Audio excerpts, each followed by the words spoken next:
gala jedhanii eegu anis immoo nan galaayu yaanne dhuguma waaqayyoon maalin jedhe yaa rabbi ati alaabaa adda bilisummaa Oromoo kana ituun hidhamtee ijaan hin argin najjeesin jedheera garuu si dhagaa dhuguma rabbi immoo dhagaa beektaa maaliif kina kee hin beeka keessa kee hin beeka haadhumnu aduunu malee inni du'e suni bakka gaarii dhaqa garuu eenyummaa isaaf jedhee akka inni du'e saba isaa gabrummaa keessaa baasuuf jedhee akka inni du'e kan namni sabni hin beekuun ilaali maaliif dhossaadhaan du'e egaa utuu falmataa jiru.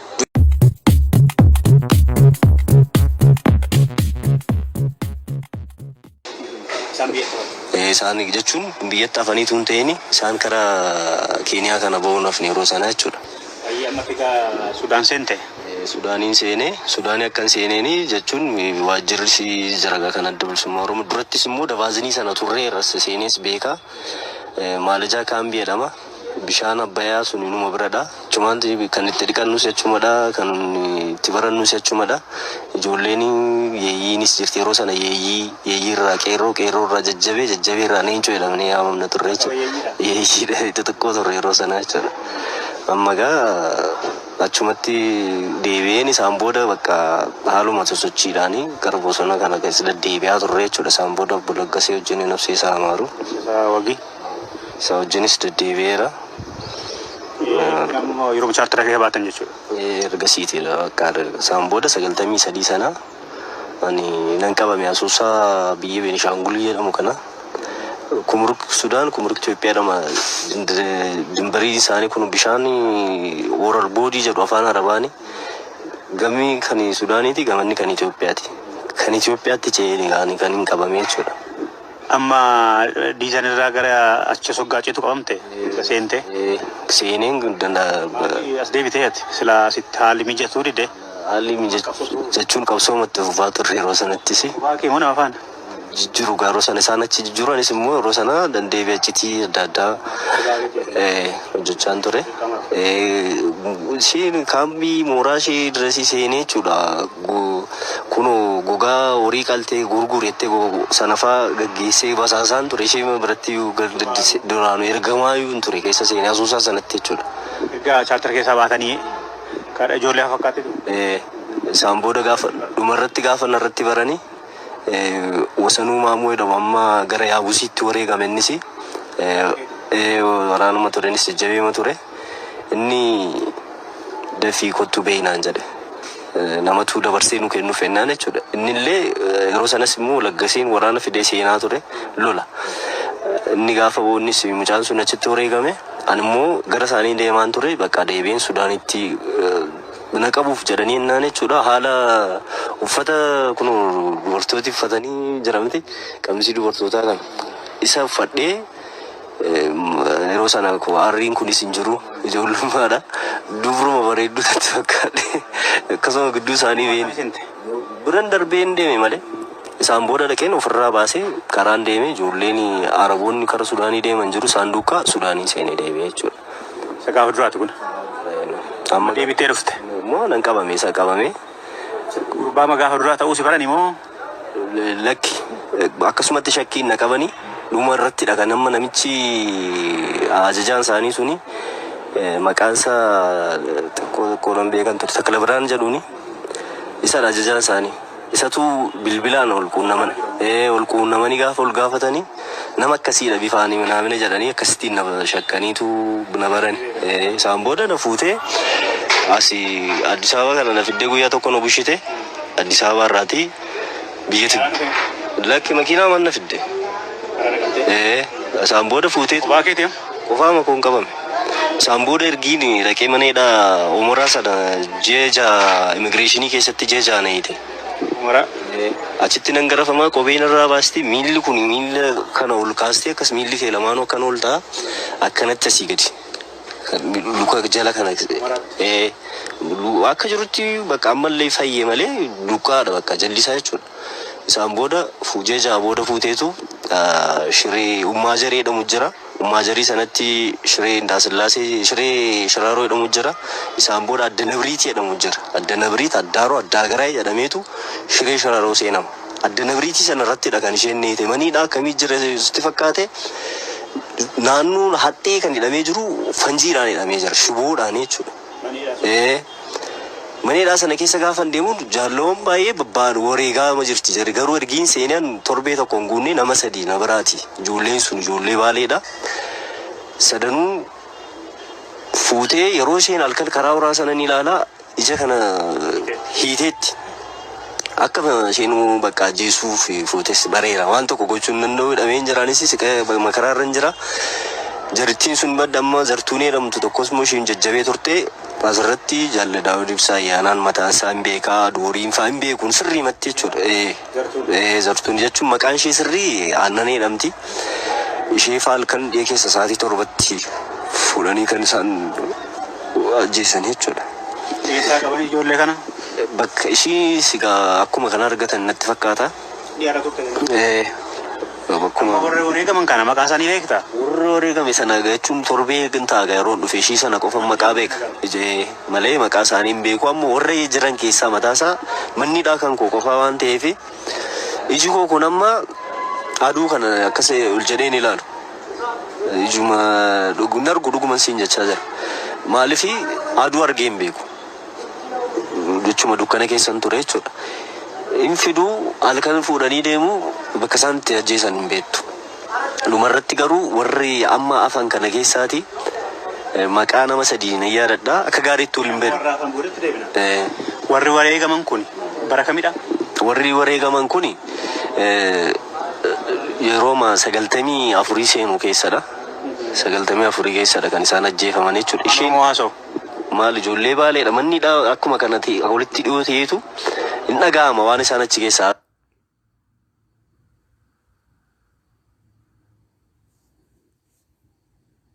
Isaan anis walitti naasofna bare garuu waliin beennu waliin qoran bifaan waliin beennu malee dukkana waan ta'eef jechuudha. Addaan qofaa matti na keessa maaliif xiqqoo gamsiisaan ture jajjabeessin ture qaamni koo akka kana miti warri na beeku hin beekaa jechuudha. Qaama akkasumatti na arganii na baqatu turan. Matareessi akkasitti baadheen fiigan ture. Warri na beekan warri dhaaba keessa turan ammallee warri na beekan hin beeku. Waliin turte hoggana kee amma jaal Daawud faana ture jettee? Jechuun Daawudiin fa'aa isaan yeroo sanatti jaadhannee eegamu waardiyaanis ijoollee majajjabee keenyadha jechuudha. Abbaa Caalaas gara Jessadi akkamii mataan koo waardiyaa ta'eera jechuudha isaa. Eegaan ture jechuudha bosona sana keessatti jechuudha. Dachaatuudha maqaan koo yeroo sanatti dachaatuudhanii dachaatu miila tokkeedhaan na yaamu jechuudha. Amma hin fakkaadhu amma jechuudha yeroo sana amma kunoo maneedhaa tokkosuma. Qaamni baay'ee elektiriikiidhaan kunoo gurra kanatti elektiriikii na keessi. Mee isatti hin deemina warra amma sadii moo nama afur jette kan kaata argite? Nama afur. Halkan ishii amma zartuunee sana sa'aatii 7 dhiyee keessaa sa'aatii 7tti. Gaafa sana baatee hin deemine maali beekamaadha bare akkuma akka ishiinis maneedhaa kam jettee? Adda Nabriiti jedhama manni. Nabriiti. Kibba moo dhiyaan? Kun kibbeedhama? Gara asii kun gara lakki gara Eertiraatti akkas amma baadimmeeni akkas amma yeroo asii hidhattu baadimmeen akka mirgaa kana jira shiree shiraaroon immoo kun as jira kun gidduu immoo isa dhaqaa homaraa dhaqa karaanii jechuudha. Kana suu achiin ga'een dhagaasitti Adda Nabriiti jedhamu addaaroo jedhamu beekamaadha bare tiraanspoortiidhaan faan deddeemu amma mataasa magaalaadha bare. Ati bara kam qabamtee amma yoom baateedha? 93 sanan qabame ammoo akka lakkoofsa Itoophiyaatti jechuudha. Maneedhaa keessatti ni kunoo akkas ta'ee kunoo mataa koo kana ilaaluu dandeessa jechuudha. Amma harrii amma adameetu malee harrii akka jirutti bakka kunis hin argita jechuudha. Kun amma harrii baase ammoo beetsabiin warri kan koo maatiin koo illee yoo jiraatanii nan beekanii jechuudha. Amma tu mana arganii jechuudha. Quban qabdu bakka isaan jiranis isaanis olee quban qabdani. Quban qabu. Amma guyyaa 5 argina achiitii beete jechuudha.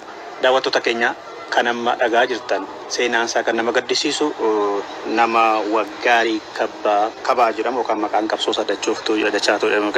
Tigraay keessatti mana hidhaa keessatti waggaa 19 ture nama bahedha. Akka inni nutti himaa jirutti imimmaan isaa bu'aa waggaa haasa'u mucayyoo zartii hundamtu dabalatee ilmaan Oromoo sadii waggaa isaan halkan fuudhanii deemanii ajjeefaman argeera jedhe. Qaamni isaa furdaa ture rifeensi irraa dhumee huqqatee Sakaan immoo meenutti mana irra gahaa jiru. Isa faana haasaa jirra jechuudha waliin tura. Amma gaa naannoo sanatti namoonni 4 wareegamuu agarte. Namni jira moggaatti baatu waggaa 19 booda malee. Amma namni nama 16 turanii 17ffaan kun kan dhufe dhiyooma kana waggaa tokko akkas ta'uu danda'a. Halkan fidde makiinaa kunoo makiinaa haaraa beekanaan fidde akka gara nama 10 ta'u kan isaan ajjabanii ni fidan jechuudha. Waggaa tokko as dhiyeenya kana. Dhiyeenya kana. Waggaa Dr. Abiyyi ergi Abiy dhufee kana. Nama haaraa agartee jechuudha saas. Nama haaraadha, nama tokkodha, nama beekamaadha natti fakkaata. Oromoodha. Oromoodha. Maal jechuudha yeroo amma arga Dr. Abiyyi dhufee Tigraay keessatti namni hidhama jechuudha si geenya. Fidani gaa amma affananii fidani. Sabuma keenyadha. Oromoodha. Fidaniiru gaa. Waan ijaan argee jechuudha. Kan du'e miti. Konkolaataa Koobiraadhaan fidan. Koobraa kamiidhaan fidan makiinaa kun Koobraa haaraa ba'e kana kun jira miti. Mastaawotiin isaa gurraacha isaa nama 10 fidanii buusanii gashani mana hidhaa sana keessa. Nuuni amma yeroo sa'aatii fincaaniif nu baastu sana ergii nu baastee booda isa baaste ergii dhiyee booda jechuudha. Amma nuti bishaanii kun bishaan kamii qaba? Qaama isaa hin argitu. Nuuni arguu hin dandeenye. Maaliif nu dhoksu. Namni isa ijaan argee hin jiru amma warra nu keessaa hidhame kana keessaa mataa isaa jechuudha. Oromoo ta'uu isaa ta'utti. Oromoo ta'uu isaa hin beekama. Maaliif hin dubbatu. Jarri yeroo bilbila fa'aa dubbatanii nageenya xiqqoo jechuudha. Nama siyaasaa wayiiti moo sooressa wayiiti moo. Akka kana ani gaana sooressa ta'uu siyaasa ta'uu isaa nama siyaasa ta'uu nuufu maaliif nama beekamaa ta'uu danda'a. Bishaan kana bishaan amma nuti bishaanii ho'aa taankarii keessaati. Nu buusti bishaan ho'aa dhunna. Isaa fi bishaan qabbanaa kana kunoo waan shagamaa kana fidanii darzanaan fidanii kennu. Nyaati mataa isaa bakka biraatii dhufaaf isaa. Garuu eenyummaa isaa baruu hin dandeenye. Waa dhageessanii reebichaan jira isaa. Reebicha hin argine jechuun hin dhaga'amu ka manni fagoodha xiqqoo akkasumurraati. Amma isa faana nama 17 waggaati baatu waggaa. Isa faana nama 17 mucaan Jimmaa tokkotu hafee jira. Muhammad Abbaa Garoo jedhama. Kan mucaan Arsii immoo Abdallaa Adam jedhamu jira. Tokko immoo Baatii jedhamu biyya Walloo keessa Baatii biyya Walloo Kamisee Baatii jedhama. Biyyi isaa Baatiidha. Ahmad Idris jedhamu jira. Innis ture inni baay'ee falmataa duraadha. Garuu inni warri isaanii jiruuf hin jiran hin beekan isa jechuudha akkuma koo jechuudha. Inni fa'aa feera amma warra hin babbeeku warra kana. Nama 3 kanan keessaa beeka warra kaan ol hin barre. Garuu lakkoofsaan nan beekan jechuudha. Baay'ee namani isaanis turanii isaanis jechuun ani waggaa arfan tokko nan dursaan isaanii. Booda jechuun baalee yeroo tattaphatan xiqqoon dhagaa malee ka baalee jechuun bakka qaban warri gaara mul'ataa jedhamu jira biyya Harargee keessa jechuudha. Achi naannoo sana fa'aa warra turedha. Kara jijjiirra bakka naannoo baalee naannoo Sumaalee kana keessa fa'aa warra deddeebi'aa turanidha isaan. Akka tubatteetti egaa waliin agartanii sagalee dhageessu. Warra qabsoo bilisummaa Oromoo irratti qabamedha moo? Qabsoota akka jirani. Qabsoota keessaa warra babbeekamoodha. Warra uummataan fa'aa uummati qubatti qabanii hiisisan fa'aatu jiru. Warra uummati hin galleef uummati Oromummaa isaa hin galleefi dabarsees kenname jettame.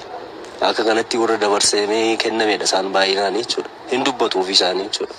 Amma mana murtii sana keessa mana hidhaa sana keessa wayita turtan. Mana murtiitti dhiyaatanii beektu maal sin gaafatu? Mana murtii hin jiru ofiima isaanii dhufanii jechuun akkamii jijjiiramteetta abaa'uun badeera moo balleessitanii abaa'uuf keessaa balleessitaniitu maaloodhaan hin jedhu. Kanuma bakka waan isaan nu gaafata waan baraan jiru. Manni murtii nun beeku eessatti beeka manni hidhaa suni ammayyuu jira ammatu dhuguma seerri jiraatee mootummaan himti alaa beekee underground akkamiidha sitti fakkaate. Qabbanni isaa si cabsa.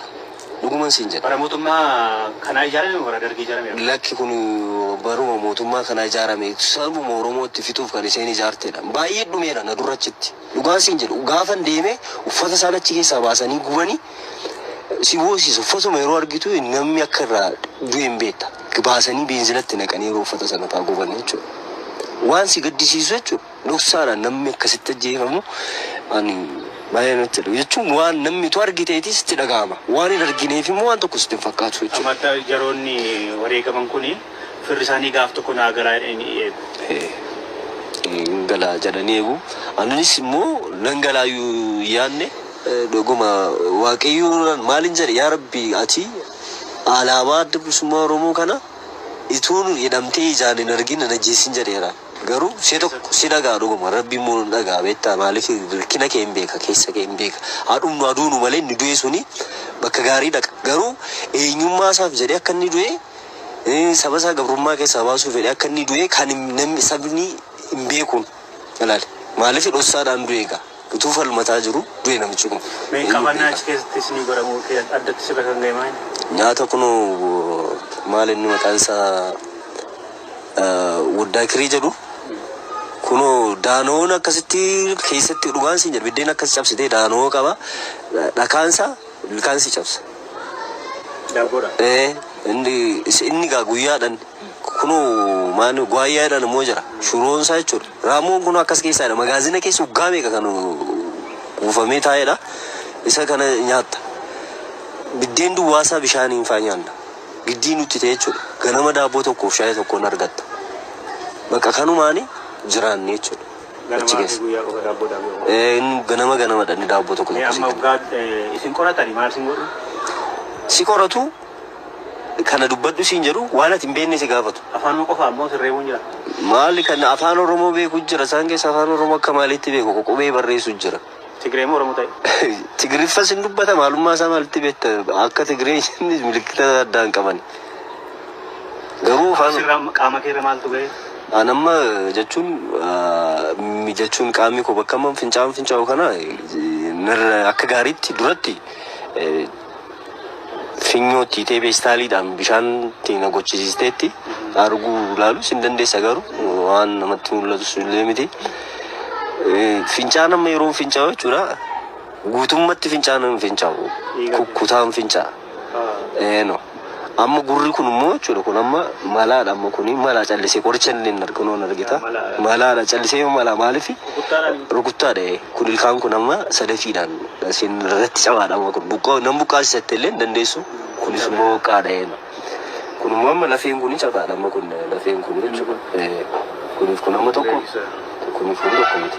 Kunis sadafuma. Sadafiidha kunis qaamni bakka waan baay'ee kan bakka waan dhiyoo kanatti immoo kun amma kun amma fayyeera natti fakkaata xiqqoon kun naannoon kun kan jira dhiyoodha kun faamu asiinis kun dudda kanarra jira dhiyoodha kun immoo hodhamaadha duratti kan waan hodhamaadha akka fedhe abidda kan daawwattoonni keenya arguu danda'u kana kuni hodhamaadha kuni si waraanani immoo maal kuni akka irratti yeroo nareebdu sana cuubeedhaan akkas gootee kun laphee koorrallee jijjira galanna. Si waraanani? Kun amma isaanumadha. Kunis kan isheen cuubeedha kun akka yerootti jechuudha. Akkasuma si waraanu? Akkanuma akkuma natti taphatte akkuma nama raammoo nama keessaa baasu jechuudha. Akkana gootee ma intini na jetti. Tigiroota? Oonagi shuftaa mana siin jetti bakka abaawoodha. Oonagi jetti. Namuma nama nyaatu itti fakkaanna sabni Oromoo jechuudha. Oromoo taate Oromiffa dubbatta taanaan ati abaawoodha bakka. Ummati waa'ee abaawoo hin beekne jira. Oromoo ta'ee Oromummaa isaa kan hin beekne jechuudha. Isa faa fuudhanii akka barbaadan godhu. Achi keessatti? Gadi si baastee si reebdi bishaan sitti natti akka barbaadde bakka akka barbaadde hiitee si garafti. Amma mucaan durbaa sun yoo akka fedhe dhiira taate nama sadii isheenis gaafatteetti baay'ee dhiira isheenis jajjabeedha eenyu. Dhiirummaa koo mataasaa ishee biratti dhiira hin jedhamu jechuudha. Kara tokkotti nan gammada. Garuu du'a ishee sana anaan baasanii yeroo na garafani ishiis baasanii akka dhiiraatti yeroo garafan sanadha kan eenyummaa koo jibbee bakka. Saba Oromoo fi gadda tokkoof keessaa hin qabdu. Utuu as kunoo jawween akkasii liqimsuuf kee sirra dhaabbattee jawwee sana sirra ari'uun barbaaddu si nyaachisti malee jechuudha jira. Dhuguman siin jechaa jira. Sabni Oromoo garuu gowwaadha. Sirriimatti immoo gowwaadha nuun jedhu achumatti. Maal fiddu? Baay'attan malee. Akka nuun falmachaa jirru himbeetti warra falmata jiru himbeetti uummata Oromoo karutti baay'inaan falmata kan biyyaa bees rakkina miti kan biyyaa baasu bar beela miti dheebuu miti utuu lafa qabu lafa isaa sanarraati anamma bakka itti galuu beeku garuu qabeenya warri keenya qabeenya qabu yeroo sanatti jechuudha abbaa koo balleetti lafarra gototte ajjeesteetti ni dabreeran duratti ni durattiidhaan darbe waa'ee sababa sanaa fi obboleettii koo tokko amma almaazee jedhu Dambidolloo barsiisaa taateetu amma garuu beeku jirtiif hin jirtu isheen baqatteetu Dambidolloo galte horii loomicha daabbusee dhamu jira horii darabaa gashina ture darabaa jira jechuudha horiin keenya beekamee jechuudha beenguwaa kana keessa dhuftee gaggaafattee nama garaftee lafa loomicha sana horii sana argite horii sana saamteetti horii abbaa kooti duratti tuun hin qabamin saamtee horii abbaa kooti waan isheen hin godhin hin jiru jechuudha amma obboleessi tokkos immoo nan qaba Geetaachoo jedhuun innis immoo Ameerikaa jira duratti dhanni baqatee bee garuu bilbila isaa hin qabu anis bakka hin jiru hin beeku Ameerikaa akka inni galee sirriimatti nan beekaa jechuudha. Geetaachoo galee reedheet bilbilee ture. Geetaachoo qabaate. Hangafa koodha jechuudha. Baqatee bee innis barata akkamii ture jechuudha. Nama Ameerikaa akka inni jiru nan beeka. Garuu ana ta'uu kooyyuu hin beeku yoo na arge jechuudha. Namni na beeku hin jiru. Daawwattoonni keenya yoo sagantaa kana hordofan obbo Waggaarii Kabaa kana kan marachaa jirru mana hidhaa